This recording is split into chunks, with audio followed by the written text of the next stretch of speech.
ओम शांति 30/5/2024 प्रातः मुरली। ओम शांति। बाप दादा मधुबन। बाबा आज कह रहे हैं, मीठे बच्चे, तुम्हें पहला पहला निश्चय चाहिए कि हमको पढ़ाने वाला स्वयं शांति का सागर, सुख का सागर बाप है। कोई मनुष्य किसी को सुख शांति नहीं दे सकता। मीठे बच्चे, तुम्हें पहला पहला निश्चय चाहिए कि हमको पढ़ाने वाला स्वयं शांति का सागर, सुख का सागर बाप है। कोई मनुष्य किसी को सुख शांति नहीं दे सकता। प्रश्न, सबसे ऊंची मंजिल कौन सी है? उस मंजिल को पाने का पुरुषार्थ क्या है? उत्तर, एक बाप की याद पक्की हो जाए, बुद्धि और कोई की तरफ न जाए, यह ऊंची मंजिल है। इसके लिए आत्म अभिमानी बनने का पुरुषार्थ करना पड़े।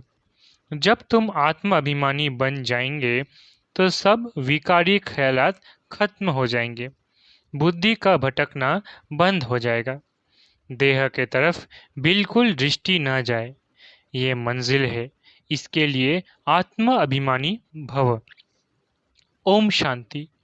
रूहानी बच्चों प्रति रूहानी बाप बैठ समझाते हैं। इनको ब्रह्मा बाबा को रूहानी बाप नहीं कहेंगे। आज के दिन को सत गुरुवार कहते हैं। गुरुवार कहना भूल है। सत गुरुवार, गुरु लोग तो बहुत ढेर है, सत गुरु एक ही है। बहुत है जो अपने को गुरु भी कहते हैं, सतगुरु भी कहते हैं। अभी तुम समझते हो गुरु और सदगुरु में फर्क है। सत अर्थात ट्रुथ, सत्य एक ही निराकार बाप को कहा जाता है, न कि मनुष्य को। सच्चा ज्ञान तो एक ही बार ज्ञान सागर बाप आकर देते हैं। मनुष्य मनुष्य को कभी सच्चा ज्ञान दे नहीं सकते। सच्चा है ही एक निराकार बाप। इनका नाम तो ब्रह्मा है। यह किसी को ज्ञान दे न सके। ब्रह्मा में ज्ञान कुछ भी था नहीं। अभी भी कहेंगे इनमें सारा ज्ञान तो है नहीं। संपूर्ण ज्ञान तो ज्ञान सागर परमपिता परमात्मा में ही है। अभी ऐसा कोई मनुष्य है नहीं जो अपने को सतगुरु कहला सके। सतगुरु माना संपूर्ण सत्य। तुम जब सत बन जाएंगे तो फिर ये शरीर नहीं रहेगा। मनुष्य को कभी सतगुरु कह नहीं सकते। मनुष्य में तो पाई की भी ताकत नहीं है। यह खुद कहते हैं, मैं भी तुम्हारे जैसा मनुष्य हूँ। इसमें ताकत की बात उठ नहीं सकती। ये तो बाप पढ़ाते हैं, न कि ब्रह्मा। ये ब्रह्मा भी उनसे पढ़कर फिर पढ़ाते हैं। तुम ब्रह्मा कुमार कुमारियाँ कहलाने वाले भी परमपिता परमात्मा सदगुरु से पढ़ते हो। तुमको उनसे ताकत मिलती है। ताकत का मतलब ये नहीं कि कोई को घूसा मारो जो गिर पड़े। नहीं, ये है रूहानी ताकत जो रूहानी बाप द्वारा मिलती है। याद के बल से तुम शांति को पाते हो और पढ़ाई से तुमको सुख मिलता है। जैसे और टीचर्स तुमको पढ़ाते हैं, वैसे बाप भी पढ़ाते हैं। ये भी पढ़ते हैं, स्टूडेंट हैं। देहदारी जो भी है वे सभी स्टूडेंट हैं। बाप को तो देह है ही नहीं, वो निराकार है, वही आकर पढ़ाते हैं। जैसे और स्टूडेंट पढ़ते हैं वैसे तुम भी पढ़ते हो। इसमें मेहनत की बात नहीं। पढ़ने समय हमेशा ब्रह्मचर्य में रहते हैं। ब्रह्मचर्य में पढ़कर जब पूरा करते हैं तब बाद में विकार में गिरते हैं। मनुष्य तो मनुष्य जैसे ही देखने में आते हैं। कहेंगे यह फलाना आदमी है, यह LLB है, यह फलाना ऑफिसर है। पढ़ाई पर टाइटल मिल जाता है, शक्ल तो वही है। उस जिस्मानी पढ़ाई को तो तुम जानते हो। साधु संत आदि जो शास्त्र पढ़ते पढ़ाते हैं उनमें कोई बड़ाई नहीं। उससे कोई को शांति तो मिल नहीं सकती। खुद भी शांति के लिए धक्के खाते हैं। जंगल में अगर शांति होती तो फिर वापस क्यों लौटते? मुक्ति को तो कोई पाता नहीं। जो भी अच्छे अच्छे नामी ग्रामी रामकृष्ण परमहंस आदि होकर गए हैं, वो भी सब पुनर्जन्म लेते लेते नीचे ही आए हैं। मुक्ति जीवन मुक्ति को कोई भी पाते नहीं। तमो प्रधान बनना ही है। देखने में तो कुछ नहीं आता। कोई से पूछो तुमको गुरु से क्या मिलता है, तो कहेंगे शांति मिलती है, परंतु मिलता कुछ भी नहीं। शांति का अर्थ ही नहीं जानते। अभी तुम बच्चे समझते हो बाबा ज्ञान का सागर है, और कोई साधु संत गुरु आदि शांति का सागर हो न सके। मनुष्य किसको सच्ची शांति दे नहीं सकते। तुम बच्चों को पहले पहले तो निश्चय करना है। शांति का सागर एक बाप है जो हमको पढ़ाते हैं। सृष्टि का चक्र कैसे फिरता है वो भी बाप ने समझाया है। मनुष्य मनुष्य को कभी सुख शांति दे नहीं सकते। ये ब्रह्मा उनका रथ है, तुम्हारे जैसा स्टूडेंट ही है। ये भी गृहस्थ व्यवहार में रहने वाला था, सिर्फ बाप को अपना रथ लोन पर दिया, सो भी वानप्रस्थ अवस्था में। तुमको समझाने वाला एक बाप है। वो बाप कहते हैं सबको निर्विकारी बनना है। जो खुद नहीं बन सकते तो फिर अनेक प्रकार की बातें करेंगे, गालियां भी देंगे। समझते हैं हमारा जन्म जन्मांतर का भोजन जो बाप का वर्षा मिला हुआ है वो छुड़ाते हैं। अब छुड़ाते तो वो बेहद का बाप है ना। इनको भी उसने छुड़ाया। बच्चों को भी बचाने की कोशिश की, जो निकल सके उनको निकाला। अब तुम बच्चों की बुद्धि में है कि हमको पढ़ाने वाला कोई मनुष्य नहीं है। सर्वशक्तिवान एक ही निराकार बाप को कहा जाता है, और किसको कहा नहीं जाता। वही तुमको नॉलेज दे रहे हैं। बाप ही तुमको समझाते हैं ये विकार तुम्हारा सबसे बड़ा दुश्मन है, इनको छोड़ो। फिर जो नहीं छोड़ सकते हैं वे कितना झगड़ा करते हैं। माताएं भी कोई ऐसी ऐसी निकल पड़ती है जो विकार के लिए बड़ा हंगामा करती है। अभी तुम हो संगम युग पर, ये भी कोई नहीं जानते कि ये पुरुषोत्तम संगम युग है। बाप कितना अच्छी रीति समझाते हैं। बहुत है जिनको पूरा निश्चय है, कोई को सेमी निश्चय है, कोई को 100%, कोई को 10% भी है। अब भगवान श्रीमत देते हैं, बच्चे मुझे याद करो। ये है बाप का बड़ा फरमान। निश्चय हो तब तो उस फरमान पर चले ना। बाप कहते हैं मेरे मीठे बच्चों, तुम अपने को आत्मा समझ बाप को याद करो। इनको याद नहीं करना है। मैं नहीं कहता, बाबा मेरे द्वारा तुमको कहते हैं। जैसे तुम बच्चे पढ़ते हो तो ये भी पढ़ता है। सब स्टूडेंट हैं, पढ़ाने वाला एक टीचर है। वो सब मनुष्य पढ़ाते हैं। यहाँ तुमको ईश्वर पढ़ाते हैं। तुम आत्माएं पढ़ती हो, तुम्हारी आत्मा फिर पढ़ाती है। इसमें बहुत आत्माभिमानी बनना है। बैरिस्टर इंजीनियर आत्मा ही बनती है। आत्मा को अब देह अभिमान आ गया है। आत्माभिमानी के बदले देह अभिमानी बन पड़े हैं। जब आत्माभिमानी हो तब विकारी नहीं कहला सकते। उनको कभी विकारी ख्याल भी नहीं आ सकता। देह अभिमान से ही विकारी ख्याल आते हैं, फिर विकार की ही दृष्टि से देखते हैं। देवताओं की विकारी दृष्टि कभी हो नहीं सकती। ज्ञान से फिर दृष्टि बदल जाती है। सतयुग में ऐसे थोड़ी ही प्यार करेंगे, डांस करेंगे।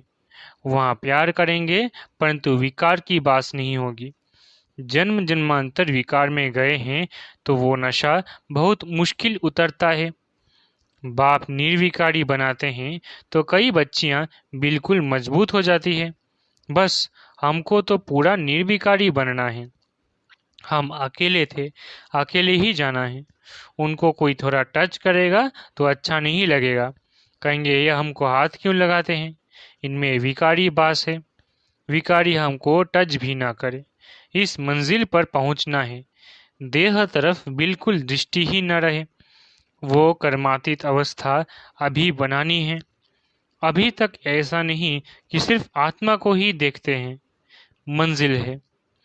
बाप हमेशा कहते रहते हैं, बच्चे अपने को आत्मा समझो, ये शरीर दुम है जिसमें तुम पार्ट बजाते हो। कई कहते हैं इनमें शक्ति है, परंतु शक्ति की कोई बात ही नहीं, ये तो पराई है। जैसे और भी पढ़ते हैं, ये भी पढ़ते हैं। प्योरिटी के लिए कितना माथा मारना पड़ता है, बड़ी मेहनत है। इसलिए बाप कहते हैं, एक दो को आत्मा ही देखो। सत्युग में भी तुम आत्मा अभिमानी रहते हो। वहाँ तो रावण राज्य ही नहीं, विकार की बात नहीं।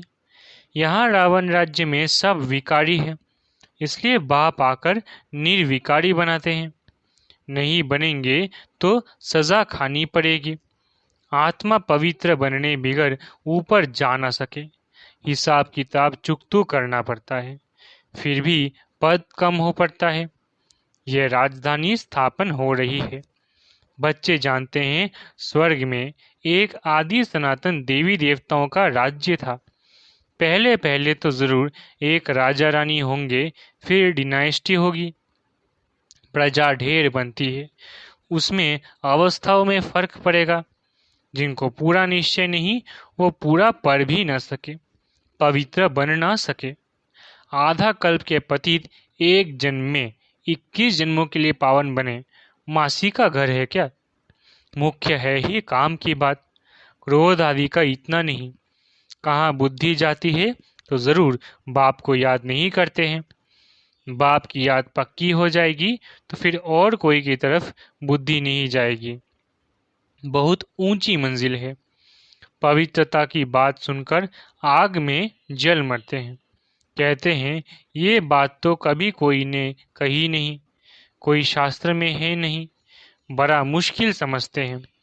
वह तो है ही निवृत्ति मार्ग का धर्म अलग। उनको तो पुनर्जन्म ले फिर भी संन्यास धर्म में ही जाना है, वही संस्कार ले जाते हैं। तुमको तो घर बार छोड़ना नहीं है। समझाया जाता है, भल घर में रहो, उन्हों को भी समझाओ। अब है संगम युग, पवित्र बनने बिगड़ सत्युग में देवता बन नहीं सकेंगे। थोड़ा भी ज्ञान सुनते हैं तो वो प्रजा बनती जाती है।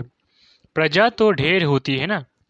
सत्युग में वजीर भी नहीं होते, क्योंकि बाप संपूर्ण ज्ञानी बना देते हैं। वजीर आदि चाहिए अज्ञानियों को। इस समय देखो, एक दो को मारते कैसे हैं। दुश्मनी का स्वभाव कितना कड़ा है। अभी तुम समझते हो हम ये पुराना शरीर छोड़ जाकर दूसरा लेते हैं, कोई बड़ी बात है क्या? वह दुख से मरते हैं, तुमको सुख से बाप की याद में जाना है। जितना मुझ बाप को याद करेंगे तो और सब भूल जाएंगे, कोई भी याद नहीं रहेगा। परंतु ये अवस्था तब हो जब पक्का निश्चय हो। निश्चय नहीं तो याद भी ठहर नहीं सकती। नाम मात्र सिर्फ कहते हैं, निश्चय ही नहीं तो याद काहे को करेंगे। सबको एक जैसा निश्चय तो नहीं है ना। माया निश्चय से हटा देती है, जैसे के वैसे बन जाते हैं। पहले पहले तो निश्चय चाहिए बाप में। संशय रहेगा क्या कि ये बाप नहीं है? बेहद का बाप ही ज्ञान देते हैं। ये तो कहता है, मैं सृष्टि के रचयिता और रचना को नहीं जानता था, मेरे को कोई तो सुनाएगा। मैंने 12 गुरु किए, उन सब को छोड़ना पड़ा। गुरु ने तो ज्ञान नहीं दिया, सदगुरु ने अचानक आकर प्रवेश किया। समझा पता नहीं क्या होना है। गीता में भी है ना, अर्जुन को भी साक्षात्कार कराया। अर्जुन की बात है नहीं, ये तो रथ है ना। ये भी पहले गीता पढ़ता था। बाप ने प्रवेश किया, साक्षात्कार कराया कि ये तो बाप ही ज्ञान देने वाला है, तो उस गीता को छोड़ दिया। बाप है ज्ञान का सागर, हमको तो वही बताएगा ना। गीता है माई बाप, वो बाप ही है जिसको त्वमेव माताश्च पिता कहते हैं। वो रचना रचते एडॉप्ट करते हैं ना। ये ब्रह्मा भी तुम्हारे जैसा है, बाप कहते हैं, इनकी भी जब वानप्रस्थ अवस्था होती है तब मैं प्रवेश करता हूँ। कुमारियाँ तो है ही पवित्र, उनके लिए तो सहज है। शादी के बाद कितने संबंध बढ़ जाते हैं, इसलिए देही अभिमानी बनने में मेहनत लगती है। वास्तव में आत्मा शरीर से अलग है, परंतु आधा कल्प देह अभिमानी रहे हैं। बाप आकर अंतिम जन्म में देही अभिमानी बनाते हैं तो मुश्किल भासता है। पुरुषार्थ करते करते कितने थोड़े पास होते हैं। 8 रत्न निकलते हैं। अपने से पूछो, हमारी लाइन क्लियर है? एक बाप के सिवाय और कुछ याद तो नहीं आता है। यह अवस्था पिछाड़ी में होगी। आत्माभिमानी बनने में बहुत मेहनत है। अच्छा, मीठे मीठे सिकिलधे बच्चों प्रति माता पिता बाप दादा का याद प्यार और गुड मॉर्निंग। रूहानी बाप की रूहानी बच्चों को नमस्ते। हम रूहानी बच्चों की रूहानी माता पिता बाप दादा को याद प्यार, गुड मॉर्निंग और नमस्ते नमस्ते नमस्ते। शुक्रिया बाबा। धारणा के लिए मुख्य सार। पहला, ज्ञान से अपनी दृष्टि को परिवर्तन करना है। आत्मा अभिमानी बन विकारी ख्यालात समाप्त करने हैं। किसी भी विकार की बास न रहे, देह तरफ बिल्कुल दृष्टि न जाए। दूसरा, बेहद का बाप ही हमें पढ़ाते हैं, ऐसा पक्का निश्चय हो तब याद मजबूत होगी। ध्यान रहे, माया निश्चय से जरा भी हिला न दे। वरदान, सेवा भाव से सेवा करते हुए आगे बढ़ने और बढ़ाने वाले निर्विघ्न सेवाधारी भव। सेवा भाव से सेवा करते हुए आगे बढ़ने और बढ़ाने वाले निर्विघ्न सेवाधारी भव। सेवा भाव सफलता दिलाता है। सेवा में अगर अहम भाव आ गया तो उसको सेवा भाव नहीं कहेंगे। किसी भी सेवा में अगर अहम भाव मिक्स होता है तो मेहनत भी ज़्यादा, समय भी ज़्यादा लगता और स्वयं की संतुष्टि भी नहीं होती। सेवा भाव वाले बच्चे स्वयं भी आगे बढ़ते और दूसरों को भी आगे बढ़ाते हैं। वे सदा उड़ती कला का अनुभव करते हैं। उनको उमंग उत्साह स्वयं को निर्विघ्न बनाता और दूसरों का कल्याण करता है। स्लोगन, ज्ञानी तो आत्मा वो है जो महीन और आकर्षण करने वाले धागों से भी मुक्त है। स्लोगन, ज्ञानी तो आत्मा वो है जो महीन और आकर्षण करने वाले धागों से भी मुक्त है। अच्छा, ओम शांति। शुक्रिया बाबा।